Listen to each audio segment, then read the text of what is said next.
รถเลยต่างกันญาติกันสุดกันไปคัดแล้วไปน้ำนะ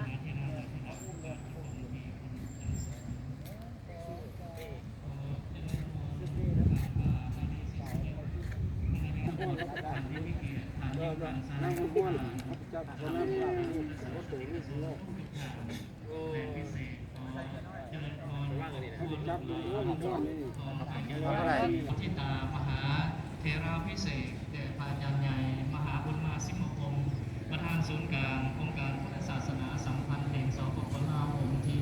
6จุดประสงค์ของการจัดตั้งงานบุญกันในครั้งนี้เพื่อมีจุดประสงค์อยู่คือเป็นการเฉลิมฉลองผลสำเร็จของกองกระสุนใหญ่ผลงานเดียวกันนี้ครอบครัวการนำผักหลักและบรรดาทานพุทธศาสนิกชนทั้งหลายก็ได้ให้เกียรติเข้าร่วมในพิธีเป็นอย่างเองซึ่งในพิธีของพวกเราได้จัดตั้งงานบุญมุทิตามหาเทราพิเศษในครั้งนี้ได้เป็นเจ้าภาพร่วมกันระหว่างศูนย์กลางองค์การพุทธศาสนาสัมพันธ์แห่งสปปลาวองค์การพุทธศาสนาสัมพันธ์ลาวแขวงนครหลวงในขอบเขตต่างประเทศและศูนย์กลางในลาวสามชาติกระทรวงภายในครอบครัวการนำผักหลักและครอบครัวลูกหลานของอาจารย์ใหญ่องค์ประธานสงฆ์ของหน่วยบริษัทวังตับพุทธคนบัวแห่จำกัดและทางพุทธศาสนิกชนทั้งหลายก็ได้ร่วมกันเป็นเจ้าภาพในการเทศบุญมุทิตามหาเทราพิเศษในครั้งนี้ซึ่งวันละอันดับนี้พวกเขาได้ข้องทั้งสองฝ่ายระหว่าง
อันดับต่อไป